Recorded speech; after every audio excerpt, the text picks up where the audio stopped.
Do you want to maximize your success with NCUA? Join Mark Treichel as he shares with you the insider's view on passing your exam with flying colors. The With Flying Colors podcast is sponsored by Credit Union Exam Solutions by Mark Treichel.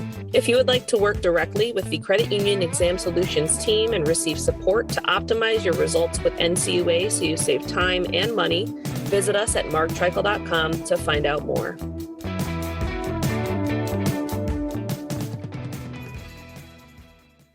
Hello, I'm Mark Treichel, and you are listening to With Flying Colors, the podcast where I interview subject matter experts to provide credit union leaders with tips on how you can achieve success with NCUA and pass your exam with flying colors. Today, I'm joined by Todd Miller, who's going to talk about examination appeals up to the regional level. Todd, before we jump in, for folks who are just meeting you for the first time, could you share a little bit about who you are and your career and your experience? Okay, thank you, Mark. I started with NCUA in 1987. I did retire here in June of 2021, so had almost 34 years with NCUA. And during that time, I was an examiner, a problem case officer, a regional capital markets specialist. Last 10 years, I was the director of special actions in the Western region. I've went through this appeals process on more than a number of occasions and even served on NCUA's supervisory review committee. So I had 34 years with NCUA, enjoyed all of it, and enjoyed the chance to talk to you here today and share some of my experiences with people. Yeah, Todd, it's great to have you as part of my team. I enjoyed working with you at NCUA. We got to work real closely together at one of the corporate conservatorships. And I got to know you on my West Coast time back when I was director of special action. So we can speak to that. But you have a lot of background in the field levels, like the capital markets, like you were saying, and having been on the supervisory review panel. That is a very unique perspective for credit unions and also from ex-NCUA or current NCUA. Your resume and the background of this is going to be real helpful. So with that, let's talk about exam appeals at the regional level. But before that, why don't we talk a little bit about what happens between examiners coming in to start the exam and then how the final exam report actually gets issued? This plays a big role in appeals. Over 2019 and 2020. NCUA kind of changed the whole process of how reports get issued to credit unions. It used to be the examiner could issue the report directly to the credit union on their own at the completion of the exam, and that's no longer the case. Now, before reports get issued, they always get reviewed by the supervisory examiner. Depending on the credit union and the CAMEL rating, that review might extend all the way up to the division of the supervision in the regional office. And for large credit unions and those troubled credit unions with CAMEL 4s and stuff, that report's going to get reviewed by an associate regional director as well before it's ever issued to the credit union. So credit unions no longer see draft reports. They'll see draft exam findings and doors. But now when they get a report, it's a final report, and it's been reviewed and approved at various levels within the agency before they even see it. I was around when we made this transition, and NCUA was the only banking regulator that didn't have some higher level of review, which is one of the reasons we went in this direction. A lot of state supervisory authorities, state regulators were doing it before we started doing it. And so you're saying you might see a document resolution on capital adequacy or something, but you wouldn't see the supplementary facts, you wouldn't see the exam overview, you wouldn't maybe have discussions about the CAMEL code until it had gone up to that higher level. Am I interpreting that right? That is correct. In fact, examiners are told not to discuss CAMEL codes during the exams any longer, because those CAMEL codes have to get approved by at the supervisory level or the final review level, whichever that might be. And overviews, you're not going to see drafts of those. Supplementary facts, the EIC may or may not let you see a draft of that, because those are just kind of additional informations to enhance what they've given you as draft exam findings and draft doors. And you need to understand the doors and findings you see, they are drafts. They might get changed from your exit conference to when the final report shows up. Got it. And so you used to see a draft report and now you don't see a draft report. How does that relate to, I'm sure we're going to get into how that relates to the appeal process. How does that relate to, there used to be a requirement where there was a certain number of days before a joint conference or an exit interview that you would have to give a draft report. It was 7 days under the old rule if you had doors that you needed to let the credit union review the report before you held that joint conference. And, now it kind of depends. Camel 1s and Camel 2s, they might not even have a joint conference. They might just get that final report and it's all done. If you are going to have a door, you'll get a final report. Hopefully that examiner does give you a few days to dissect that before you have that joint conference. A lot of times the joint conference dates are set and they try and fit that review process into it. So your exam's over, we'll set our joint conference out here a month. And, typically it just kind of depends on what level that review is. If it's just going to a supervisory examiner or the division of supervision or ARD, there's different timeframes for getting those reviews completed. But usually everyone will try and get that process completed in time for that joint conference that is tentatively set at the end of the exit in most cases. Got it. All right. So a credit union gets that final report and it contains its CAMEL ratings, its document of resolution or door items, examiner findings or EFs or comments that the credit union might disagree with. So they might disagree with the CAMEL, they might disagree with the door, they might disagree with a sentence in supplementary facts or in the overview. A lot of times what they disagree with would be things that NCUA expects action on. So that happens, a credit union finds itself at this fork in the road. What do? So what would the next steps be relative to an appeal?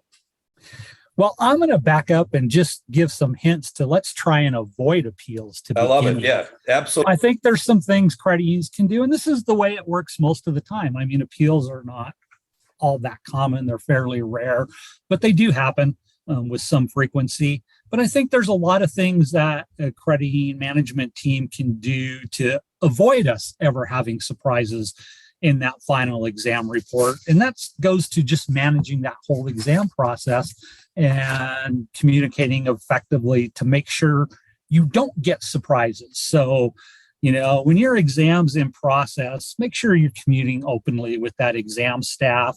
That includes the EIC and team members. And this becomes a challenge in NCUA's virtual world over the last couple of years. And, those examiners are not sitting there in your building. The EIC and that exam team, they're all in different locations. So, there's challenges for them to get on the same page. Sometimes they're not always on the same page. When you have a larger credit union, a larger exam team, make sure you have frequent check-ins during that exam with both. If you're a CEO, make sure you're talking to your staff. What are the examiners saying to you? And then check in with that exam staff, several times during the exam. It's probably a good idea just to have briefings like every week on a 2 or 3 week exam, or even a couple times a week. When the examiners do give you draft items during that exam, take the time to understand any risk ratings they provide you during the exam. The credit examiners use those risk ratings to set that CAMEL code.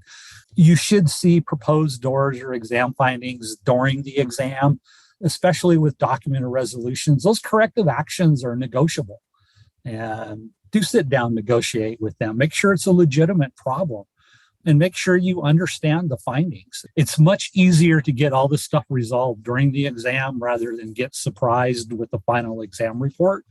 So the first step is in the appeal process is try and make sure we don't have to use the appeal process. Let's try and get everything squared away during the exam to the greatest extent possible. And like I said, you have to be very intentional about that, especially now in the COVID world where you're not all in the same room and you have to use these virtual forms of communications and you lose that face-to-face contact.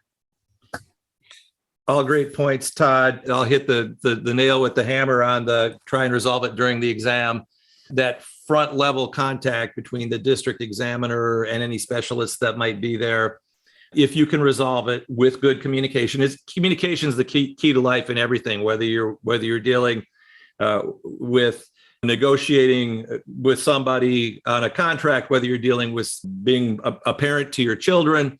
If there's good communication on both sides, things go better. And that starts first and foremost with the examination. Now,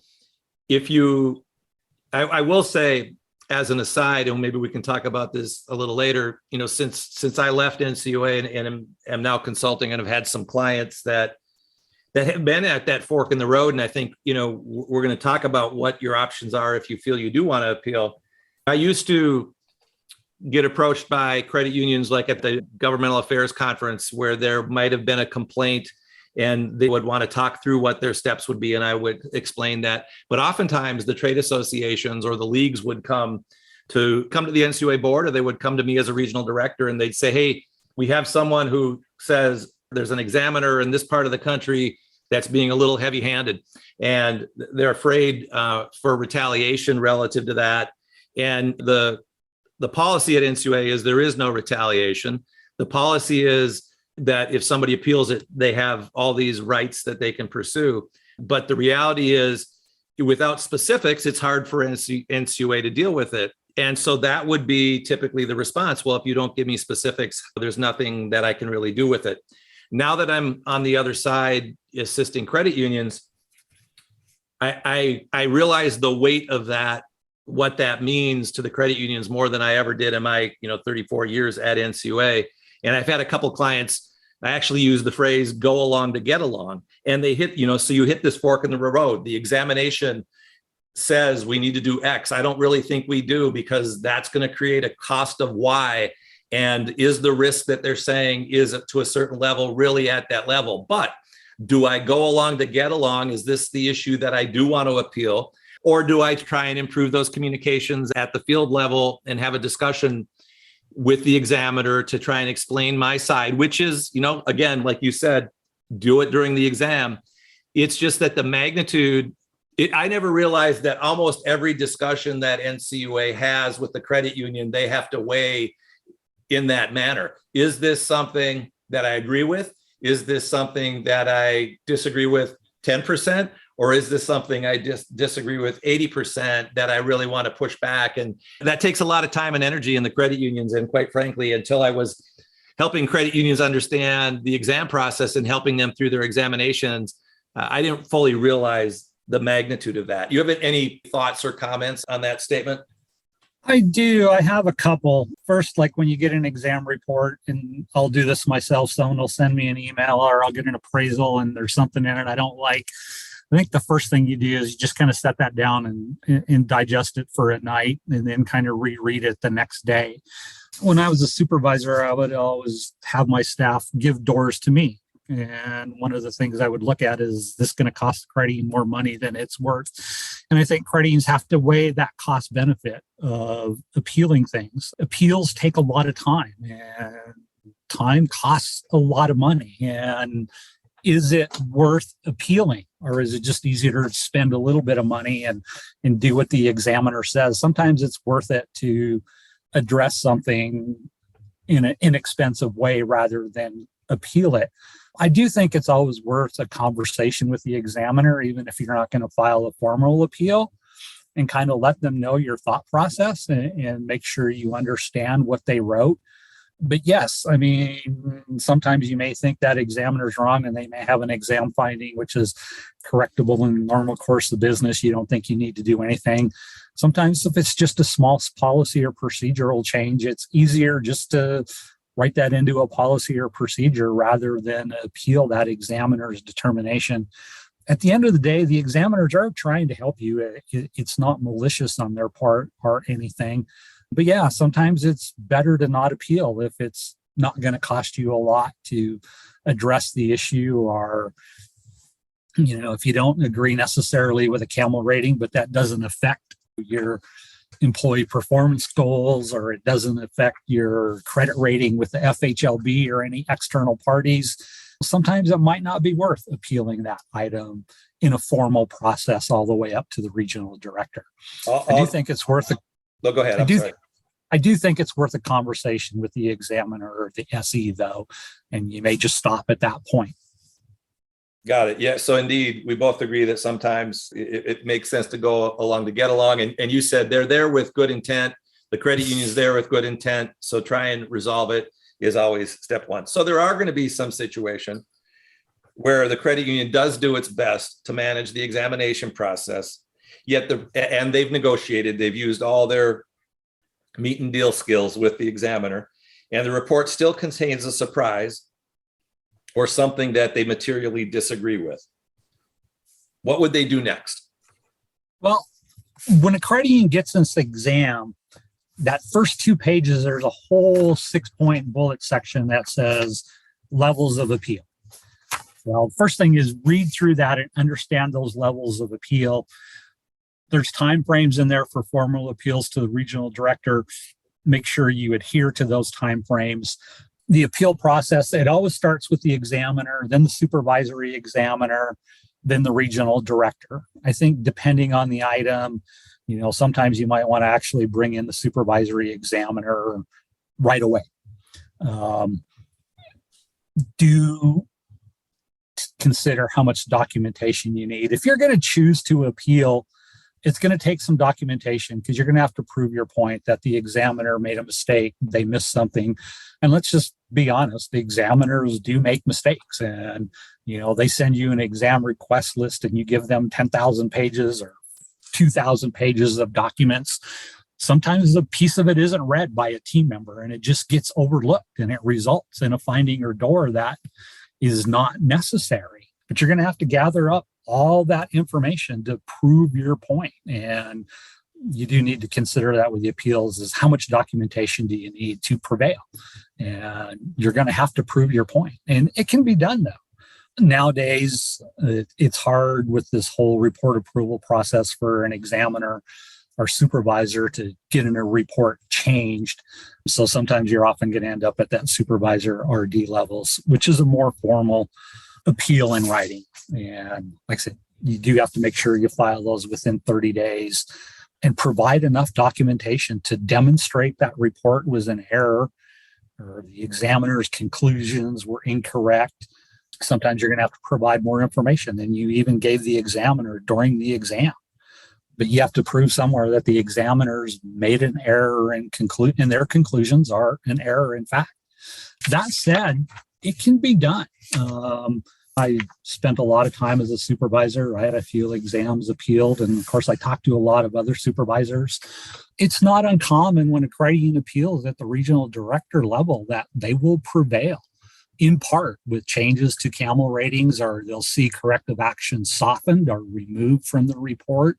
So don't be scared to do it. I was with NCUA for 31 years, and I'm going to be honest, I didn't really see any instances where examiners retaliated against credit unions because of an exam appeal. I'm not going to deny sometimes there's just personality conflicts. One examiner and one specific person in a credit union just don't get along, and that leads to issues. But I wouldn't be scared to appeal. If this is a material thing that's going to cost you money and the examiners have it wrong, don't be scared to appeal. Credit unions have pretty good success at the regional director level of proving their case. And it's just because honest mistakes throughout the exam process. We're all human, and examiners sometimes make mistakes and miss things. All great points. So yeah, you talked about supervisory examiner right away.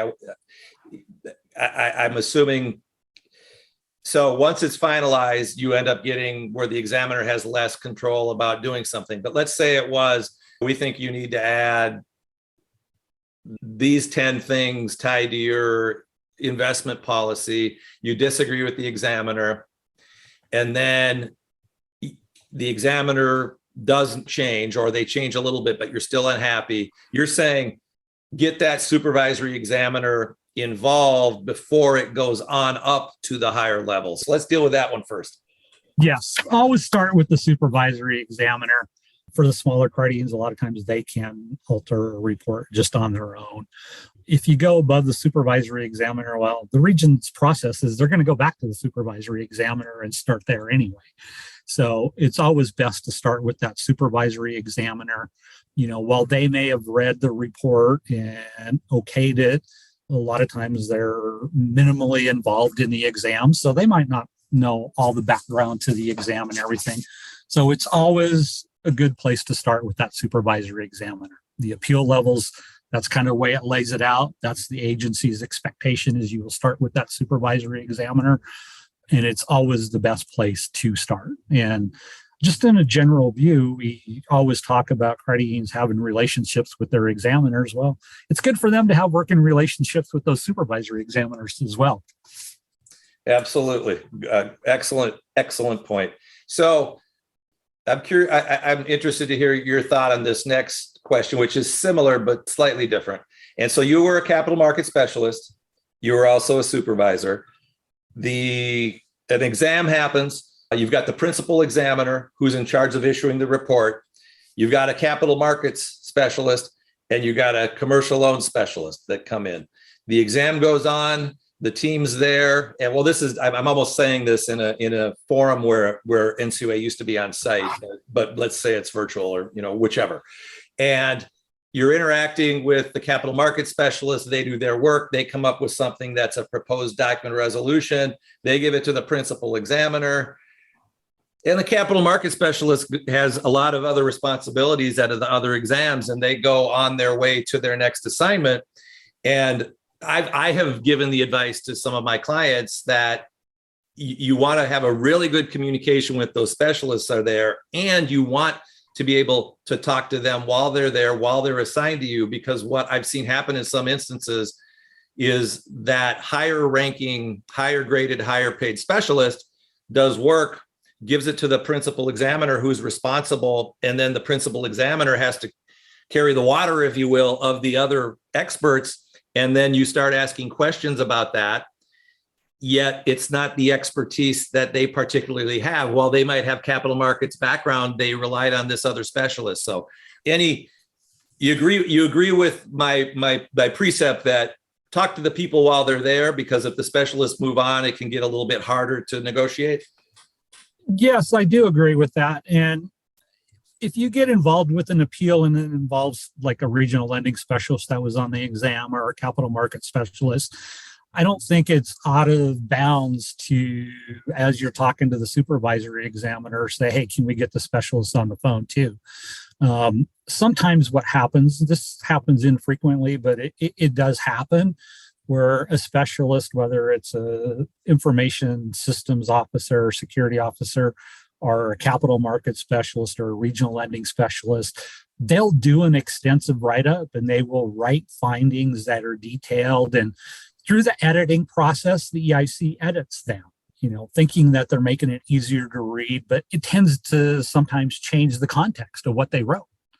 So you do see issues like that come up occasionally, where as reports get edited, what the specialists meant is not what ends up in that report. So sometimes that does occur. But when you have complex questions about something a specialist did, I think it's fine to ask the EIC supervisory examiner, hey, can we get this specialist on the phone after the exam and talk through this? Certainly talk to them extensively during the exam, but if there's something you're unclear about when you get that final report, don't be scared to ask them to get on a phone call and say, explain this to me.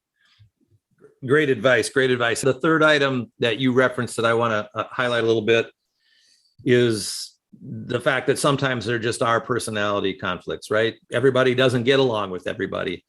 And I have my thoughts on kind of what I had seen as during my arc of my career relative to that. But there are times when someone's appeal might include, I think our camel rating was wrong. I think this document resolution was unfair. Here's the 100 pages that support why I think that document resolution. And oh, by the way, this personality conflict is such that we would like a different examiner. What had you seen that? It's come up a few times in my career. So yeah, give me your thoughts on that. I'm going to give you my own personal opinion and the way I dealt with that as a supervisor. This might not specifically be official agency policy, but it's the way I would choose to deal with it. And I don't think it's dissimilar to what other supervisors may do as well. First, we're going to look at the factual situations regarding the report. If you're a Camel 1 credit union with no troubles, you're going to, as a supervisor, look at that differently than if this is a Camel 4 credit union close to failing. But I'll look at that whole background situation. And I was typically involved in joint conferences and exit meetings. So I had a feel, and I will just say that, hey, sometimes there were these personality conflicts, and it would be easier for me as a supervisor to just assign a different examiner or a different specialist and make that issue go away. Sometimes as a supervisor, I'm just going to say, hey, the credit was wrong. This was, they're raising a complaint about an examiner because they don't want to deal with their issue. And then I might not have changed that person. But those get very, very case specific. I think it does happen. I would look at them as impartially as I could, knowing that, hey, occasionally there are personality conflicts. And to the extent resources are available, you reassign someone. But I also would look at it on a rare occasion that maybe you're complaining about the examiner, but you're going to get the same outcome with another one. And I'm not going to reassign that person because they already have extensive knowledge about your organization and what's occurring. And that happen more often in troubled credit unions. A typically well-run credit union, there was personality conflicts, I would quite often just assign someone else and make that issue go away. That's how I dealt with it personally. I don't necessarily know that that's agency policy, but I think a lot of other supervisors would look at it in the same framework. Let's go look at this fact pattern here. And if it truly is just a conflict in personalities, well, NCUA's got lots of employees. They can assign someone else. Great answer. I agree with 100% of what you said. There were times when I was a regional director where those requests were made that I would actually have to make a decision on it. And there were other times, like you said, where it was mitigated along the way, where it never even got to me as a regional director, but the supervisory examiner or the director of special action said, let's just change this up. Let's get a different set of eyes. It's NCUA rotates examiners after a certain amount of time. There's value in having them there more than 1 year, but there's also the complacency and the challenges that you can get if they stay there too long. And then when you weave in the potential of the personality challenges, they're not common, but when you have 5,000 credit unions and you're doing exams in 2/3 of them every year, they're going to happen. So great advice, Todd. Now, so we've talked about appeals up to the regional director level. There'll be future podcasts where we'll talk about what can happen beyond that. You've been involved in that. I've got another person joining my team that's going to talk on a future podcast relative to that whole topic. So, Todd, those appeals get a lot more costly too. Yeah, a lot more costly. Yes, indeed. So any last thoughts from you before I wrap? No, I don't think so. I am going to reiterate, the best way to deal with an appeal is to avoid it during the exam process.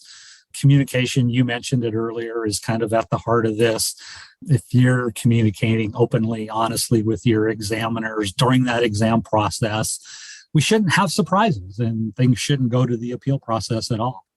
Unfortunately, we're all human. Mistakes get made and appeals do occur. But if you feel strongly about it, that the examiner is wrong, don't be scared to appeal. If it's a material issue, it's fine. Very good. Yeah, great. Todd, this was great. I want to thank you for being my guest today. In closing, now, something Todd said or something I said may have triggered a question or a specific example that, as you're listening to this relative to your credit union, you might have a follow-up question. If you have a follow-up question, send it to me and I'll tell you how you can get that to me. But one of the features I want to do with this podcast is allow for follow-up questions that can be dealt with in future editions of a podcast. Also, if you'd like to talk to me about how Todd and I could assist you in your credit union, you can reach me at my email, which is cuexamsolutions@marktreichel.com, or via my website, which is www.marktreichel.com. Okay, folks, that's it for today. I'm Mark Treichel, and I hope you join me again next time for With Flying Colors.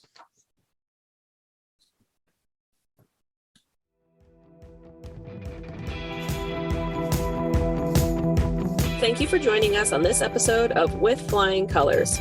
Subscribe on your favorite podcast app to hear future episodes where subject matter experts of all varieties will provide tips on how to achieve success with NCUA. If you would like to learn more about how we assist credit unions, check out our services at marktreichel.com.